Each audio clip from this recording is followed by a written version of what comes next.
नमस्कार मंडळी, मी आशिष पवार. तुमचे या माझ्या यूट्यूब चॅनलवरती खूप खूप स्वागत आहे. तर आज तुम्हाला या माझ्या यूट्यूब चॅनलवरती एक नवीन आउटडोर ब्लॉग पाहायला मिळणार आहे. तर तुम्ही नक्कीच शेवटपर्यंत पहा. तर ॲक्च्युली हा व्हिडिओ मी सगळं झाल्यानंतर शूट करत आहे. त्याच्या मागचं कारण म्हणजे मध्ये असे काही गोष्टी घडल्या ज्याच्याने माझा खूप मूड ऑफ झाला आणि बऱ्याच काही अशा गोष्टी घडल्या. त्या मी तुम्हाला काही आता सांगेन आणि काही व्हिडिओच्या शेवटला सांगेन. पहिली गोष्ट म्हणजे अशी घडली की मी जो व्लॉग शूट केला त्याच्या व्हॉईसचा झाला प्रॉब्लेम. मे बी माझ्याकडनं एडिट करताना काहीतरी झालं. मी अजून बिगिनर आहे त्यामुळे थोडा एडिट करताना माझ्याकडनं काहीतरी बाय मिस्टेक झाली. त्यामुळे मला पुन्हा हे थोडा प्लॅनमध्ये चेंज करून तुम्हाला परत हा व्हिडिओ अपलोड करावा लागणार आहे. तर हा व्हिडिओ जो आहे हा कशा संदर्भात आहे ह्याची तुम्हाला कल्पना आलीच असेल व्हिडिओचं थंबनेल बघून. आणि जर ही आपली पहिली भेट असेल तर तुम्ही चॅनलला सबस्क्राईब केल्याशिवाय तर जाऊच नका आणि शेजारच्या बेल आयकॉनवरतीही प्रेस करा, जेणेकरून तुम्हाला माझ्या येणाऱ्या पुढच्या व्हिडिओचे नोटिफिकेशन भेटतील. नमस्कार मित्रांनो, तर व्हिडिओची सुरुवात झाली आहे डायरेक्ट बसमधून, कारण आम्हाला बाहेर खूप लेट झाला होता येण्यासाठी, म्हणून आम्हाला काही व्लॉग शूट करता आला नाही. माझा मित्र देखील माझ्यासोबत आहे. तर आता मी तुम्हाला सांगतो की कोणती बस पकडली होती आम्ही. कोणती बस होती रे? 66 बस नंबर आम्ही पकडली आहे आणि ही थेट आपल्याला लॅमेंटन रोडला आहे. तो तुम्ही प्रवास एन्जॉय करा.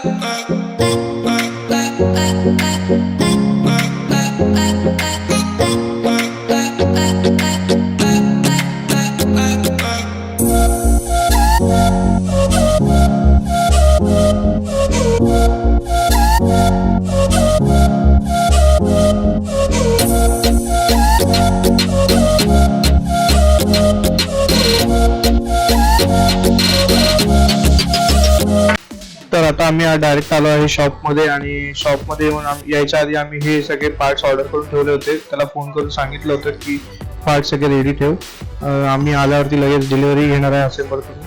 तर त्याने असेंबल करण्यासाठी तो आमच्यासाठी थांबला होता. तर आता आम्ही सुरुवात करत आहे असेंबल करण्यासाठी. तर आम्ही पार्ट्स ऑर्डर केले होते ते तुम्हाला मी दाखवतो एक एक करून. जसं की तुम्ही पाहू शकता, हा एक मदरबोर्ड आहे. हा मदरबोर्डची कॉन्फिगरेशन मी तुम्हाला सांगतो. आम्ही हा जो मदरबोर्ड घेतला आहे तो MSI मॅग B550 टॉमॉक हा आहे. तर हा मदरबोर्ड काय अशा प्रकारे दिसतो. तुम्हाला इन डिटेल मी थोड्या वेळाने दाखवेन प्रोसेसर फिट करताना. आता हा आपण प्रोसेसरकडे बघूया. हा आहे प्रोसेसर Ryzen 7 3700X हा याचा प्रोसेसर आहे. तर हा याचा प्रोसेसर आहे, मी तुम्हाला अनबॉक्स करून दाखवतो. प्रोसेसर वरती पण त्याचे डिटेल्स लिहिलेले असतात. तर हा जो प्रोसेसर आहे तो दिसायला काही अशा प्रकारे आहे. ह्याला लावताना तुम्हाला खूप व्यवस्थित लक्ष ठेवून लावावं लागतं, कारण की प्रोसेसर हा तुमच्या कम्प्युटरचा ब्रेन सारखाच असतो. तुम्ही झूम करून तुम्हाला दाखवतो, तुम्ही बघा डिटेल्स त्या प्रोसेसरवरती पण त्याच लिहिलेल्या आहेत. हा प्रोसेसर आता आम्ही लावतो आहे मदरबोर्डमध्ये. खूप लक्षपूर्वक असं लावावं लागतं ह्याला, कारण की ह्याचे जे पिन्स नॉचेस वगैरे बघून आपल्याला लावावं लागतं. थोडा सुद्धा जर प्रॉब्लेम झाला तर मग मदरबोर्ड आपल्याला पुढे फ्युचरमध्ये प्रॉब्लेम देऊ शकतो. त्यामुळे एक्सपर्टकडूनच लावून घेतलेलं बरं. मला सुद्धा येतं लावायला, पण आम्ही हा गेमिंग पीसीचा आमचा पहिलाच एक्सपिरियन्स असल्यामुळे आम्ही असं बाहेर असेंबल करण्यासाठी म्हणून दिला आहे. तर प्रोसेसर आमचा इन्स्टॉल करून झालेला आहे. तर आता आम्ही फॅन फिट करत आहोत. हा फॅन जो आहे तो प्रोसेसर सोबतच भेटतो आपल्याला, हे लक्षात ठेवा. आणि हा जो फॅन आहे तो RGB आहे. त्याच्यात RGB केबल सुद्धा आहे. म्हणजे RGB म्हणजे याच्यात LED लाईट्स वगैरे येतात, ते तुम्हाला शेवटला कळेल. लाईट्स वगैरे असतात, त्याच्यामुळे हा दिसायला खूप छान वाटतं. गेमिंग पीसी काही अशाच प्रकारे असतात. या फॅनला हीट सिंक असं सुद्धा म्हणतात. हीट सिंक म्हणजे ह्याच्यातली जी प्रोसेसर जी हीट जनरेट करतो ऑपरेट होताना, ती हीट हा अब्सॉर्ब करून घेतो आणि प्रोसेसर आपला कूल ठेवतो, म्हणून हा फॅनचा वापर होतो. या फॅनला आपण लिक्विड कूलर सुद्धा कनेक्ट करू शकतो, इन्स्टॉल करू शकतो फ्युचरमध्ये. प्रोसेसर आणि फॅन इन्स्टॉल झाल्यानंतर आपण रॅम इन्स्टॉल करणार आहोत. तर ही रॅमची डिटेल आहे G.Skill 8GB DDR4 3600 मेगाहर्ट्जची ही रॅम आहे. तिची फ्रिक्वेन्सी जी आहे ती 3600 मेगाहर्ट्ज आहे. ती मी तुम्हाला आता दाखवतो कशा प्रकारे इन्स्टॉल करतात. त्या कॉर्नरला ते जे नॉचेस असतात त्याला पहिले खोलून घ्यायचे असतात. त्याच्यानंतर रॅम चे नॉचेस बघून त्याच्यावरती इक्वली प्रेशर टाकायचं आणि ते प्रेशर टाकल्यानंतर ते लॉक ऑटोमॅटिक क्लोज होतात. अशा प्रकारे ते रॅम इन्स्टॉल करत असताना प्रेशर दिल्यानंतर ते लॉक जेव्हा होतं तेव्हा आपल्याला कट करून आवाज येतो. हा कट आवाज जर आला तर प्रॉपर इन्स्टॉल झाली असं समजायचं. आता अशीच आम्ही 8GB अजून एक घेतली आहे, म्हणजे आम्ही 8 आणि 8GBच्या 2 रॅम घेतल्या आहेत, म्हणजे 16GBच्या 2 रॅम आम्ही इन्स्टॉल करत आहोत मदरबोर्डवरती.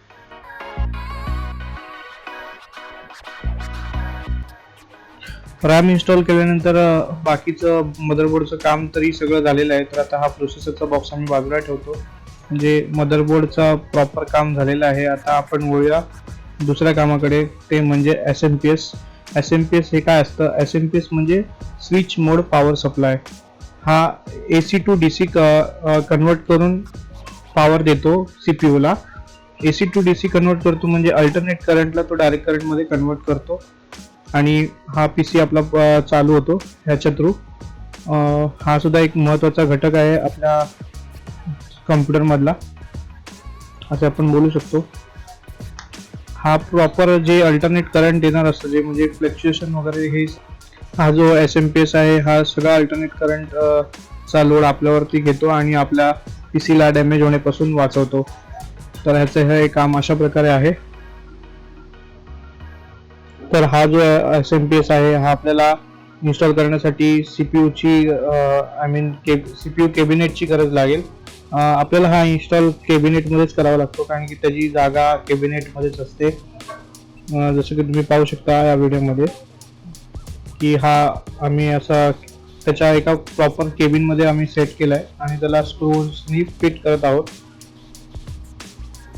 तर ह्याला आपण आता जरा फास्ट फॉरवर्ड मध्ये बघूया.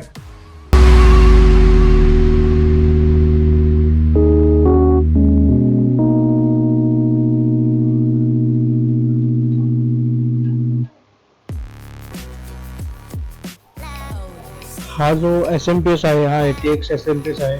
त्याचं नाव कूलर मास्टर 650 वॉट 80+ ब्रॉन्झ हे आहे नाव. तर SMPS इन्स्टॉल झालेला आहे मित्रांनो, आणि आता आम्ही घेतला आहे मदरबोर्ड इन्स्टॉल करायला. मदरबोर्ड सुद्धा तुम्ही पाहू शकता आम्ही बऱ्यापैकी लावलेले आहेत. आता काही स्क्रूज आहेत ते आम्हाला फिट करायचे आहेत, ते आता आम्ही फिट करून झालेलो आहे. तर तुम्ही बघू शकता जशा प्रकारे आम्ही फिट करत आहोत.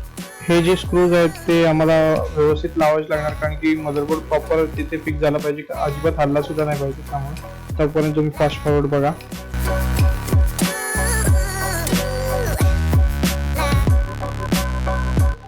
तर तुम्ही मदरबोर्ड बघू शकता आमचा ऑलमोस्ट हा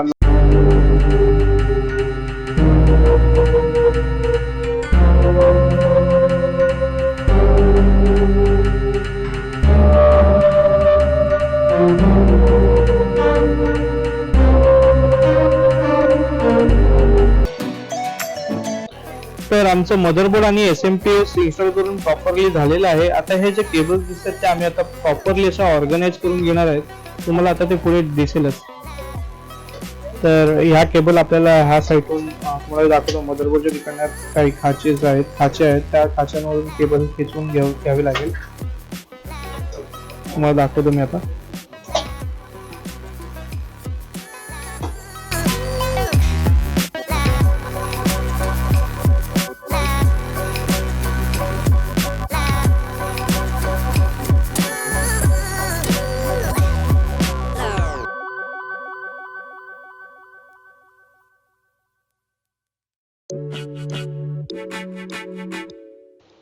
आणि ह्या ज्या केबल्स जे मी तुम्हाला दाखवत आहे, ह्या केबल्स ज्या आहेत ह्या फ्रंट पॅनलच्या आहेत. फ्रंट पॅनलच्या म्हणजे याचा पॉवर बटन आणि रिस्टार्ट बटन, LED बटन, हा CPU ला एक LED बटन सुद्धा आहे. याचे जे फॅन्स आहेत ते RGB असल्यामुळे एक RGBचा LED बटन आहे, ते सुद्धा आहेत, ते मी तुम्हाला लावून दाखवतो. फ्रंट पॅनलचे बटन केबल्स आपल्याला ह्या मदरबोर्डमध्ये लागणार आहेत. तशा जेवढ्या आपण मागून केबल्स ज्या घेतल्यात त्या सगळ्या मदरबोर्डला कनेक्ट होणार आहेत. त्यामुळे आपण ते इथून घेतलेत आणि व्यवस्थित असे ऑर्गनाइज प्रकारे आपण लावून घेत आहोत.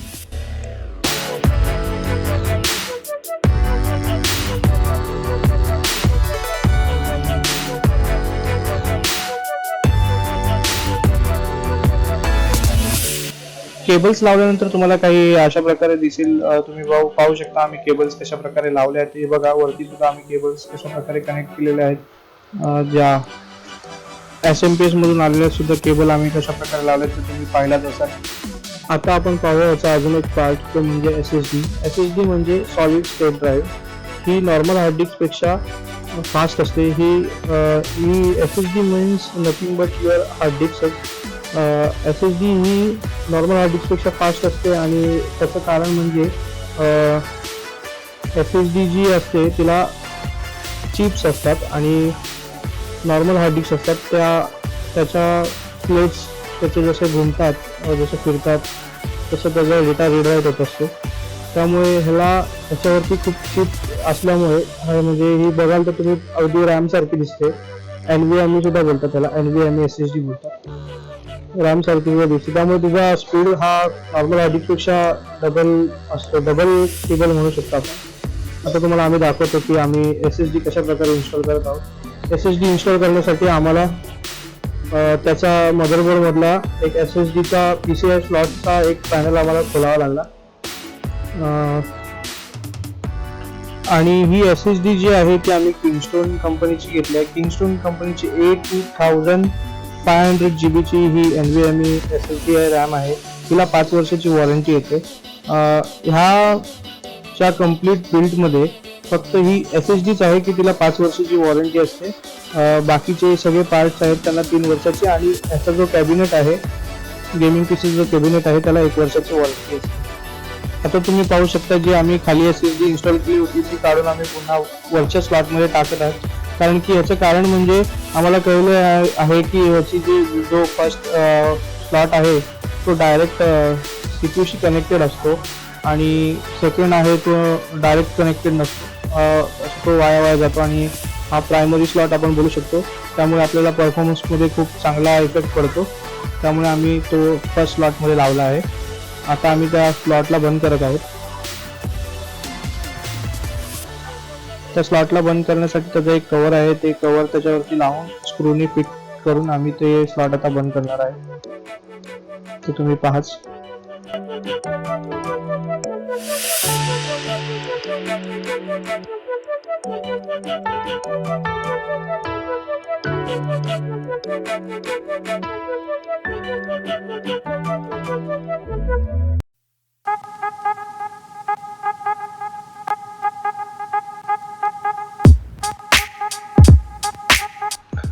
तर मित्रांनो, आम्ही SSD लावून मोकळे झालेलो आहे. आता आम्ही फक्त SSD लावले, 500 GB ची एक्स्ट्रा ॲडिशनल हार्ड डिस्क लावलेली नाही. त्याच्यामध्ये 1 TB वगैरे 500 GB वगैरे ॲडिशनल अशी लावलेली नाही. फक्त 500 GB SSD आम्ही लावलेली आहे कारण की आम्हाला तेवढीच रिक्वायरमेंट होती. आमचा सध्या स्टोरेजचा काही हेतू नाही. आता आपण वळूया नेक्स्ट पार्टकडे, तो म्हणजे आहे आपला ग्राफिक कार्ड. सगळ्यात महत्त्वाची गोष्ट ती म्हणजे ग्राफिक कार्ड. हा ग्राफिक कार्ड हा झोटॅक कंपनीचा आहे. ह्या ग्राफिक कार्डचं नाव 1660 सुपर झोटॅक AMP असे आहे. आणि तुम्ही पाहू शकता याचा लुक कशा प्रकारे हा दिसत आहे, बघा तुम्ही. आता आम्ही ट्राय करून बघतोय की हा एक्झॅक्टली कोणत्या स्लॉटला येतोय आणि काय आपल्याला कमी जास्त करावं लागत असेल तर त्याचा अंदाज घेऊन आपण करणार आहोत.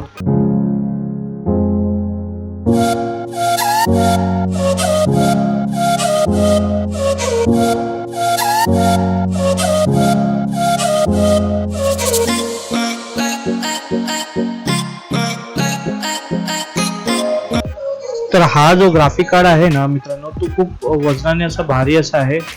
तशीच त्याची प्राइस सुद्धा खूप भारी आहे, म्हणजे ते खूप महाग आहे. ग्राफिक कार्ड एकंदरीत मी प्राइस तुम्हाला मी नंतर सांगेनच. या ग्राफिक कार्डला इन्स्टॉल करण्यासाठी मदरबोर्डमध्ये एक PCI स्लॉट असतो. त्या PCI स्लॉटमध्ये आपल्याला हा ग्राफिक कार्डचे नॉचेस जुळवून त्याला लावावं लागतं. जसे आपण रॅम लावतो तसं आपण हा ग्राफिक कार्ड लावला जातो आपला. आणि त्याच्या बाहेर एक नॉच असते. त्या नॉचमध्ये स्क्रू आपल्याला फिट करायचा असतो. त्याच्यामुळे हा ग्राफिक कार्ड एका जागी स्टेडी असा राहतो, म्हणजे एका जागी फिक्स होऊन जातो, तो हलत नाही. त्यामुळे आपल्याला काही पुढे प्रॉब्लेम येणार नाही, म्हणून आपण त्याला स्क्रूनी फिट करत आहोत. फिट करून झाल्यानंतर आपण ह्या ज्या SMPSच्या केबल्स आहेत त्या आपण पुन्हा रिकेबल करत आहे, कारण की आपल्याला पुढे ग्राफिक कार्ड इन्स्टॉल करताना प्रॉब्लेम येत होता मागेशी, म्हणून आम्ही काढून ठेवल्या होत्या. तर आता आम्ही त्या पुन्हा पॉवर सप्लायच्या केबल लावल्या आहेत मदरबोर्डला लावून झाल्यानंतर आम्ही तीच पॉवर सप्लायची केबल जी आहे ती ग्राफिक कार्डला सुद्धा लागते, ती सुद्धा आम्ही लावली आहे. आणि आता हे आम्ही प्रॉपर असे केबल्स सगळे ऑर्गनाइज करून लावत आहे. अशा प्रकारे हा एकंदरीत सेटअप होता ह्याचा. तर आता हे ऑलमोस्ट आम्ही सगळं PC असेंबल करून डन झालेलं आहे आमचं. आणि आता आम्ही याचे बॅक पॅनल फ्रंट पॅनल लावणार आहे. तोपर्यंत आम्ही जे काढलेले सिनेमॅटिक शॉट्स आहेत ते तुम्ही एन्जॉय करा.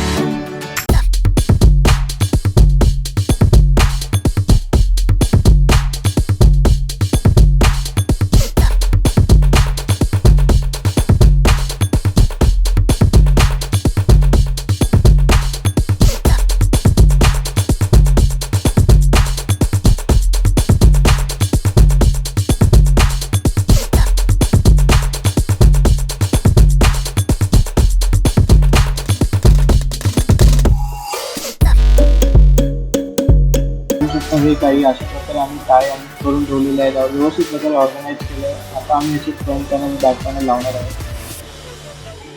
बॅक पॅनल लावून झालेलं आहे मित्रांनो. आता आम्ही याला चालू करून बघितलं आहे टेस्टिंगसाठी म्हणून.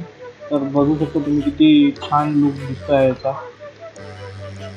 हे जे कलर्स आहेत ते कंटिन्युअसली चेंजिंग होत असतात. आता आम्ही BIOSमध्ये कॉन्फिगरेशन आम्ही त्याचं चेक करतो आहे की एक्झॅक्टली बरोबर दाखवत आहे की नाही. आपण बरोबरच दाखवणार, पण तरी पण आपल्या याच्या खात्रीसाठी म्हणून आपण चेक करतो आहे. आता आपण याच्यामध्ये थोड्या वेळातच OS इन्स्टॉल करायला घेणार आहे. OS म्हणजे ऑपरेटिंग सिस्टम असते, म्हणजे जसं की Windows 7, Windows 10, तशी ह्याच्यामध्ये आम्ही Windows 10 64 बिट आम्ही इन्स्टॉल करणार आहोत. तोपर्यंत हे BIOSचे काही सेटिंग्स असतात विंडोज इन्स्टॉल करण्यासाठी, ती सेटिंग्स असतात त्या आम्हाला कराव्या लागतात. आता हे आम्ही विंडोजचं इन्स्टॉलेशन करायला घेतलं आहे. त्याची बाकीची जी प्रोसेस आहे तुम्ही फास्ट फॉरवर्डमध्ये बघा.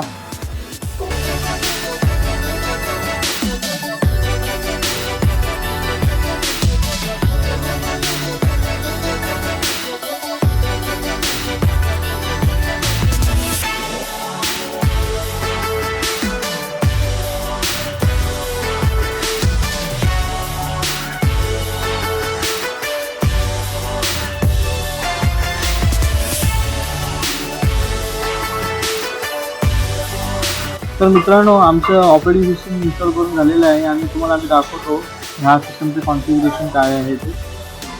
तुम्ही पाहू शकता ते आम्ही स्नॅपशॉट तुम्हाला झूम करून थोडं दाखवतो, बघा तुम्ही. ऑलराईट मित्रांनो, तर आता आम्ही शॉपमधून पॅक करून सगळं सामान निघालो आहे. ते सगळं सामान आम्ही या 2 बॉक्समध्ये ठेवलेलं आहे आणि ॲक्सेसरीजची पिशवी खाली आहे ती बघा. आता हे सगळे 2 बॉक्सेस आमचे रेडी आहे आणि आम्ही आता घरी चाललो. तर आपण आता भेटूया डायरेक्ट घरी, जेव्हा आपण घरी पोहोचतो. तोपर्यंत बाय.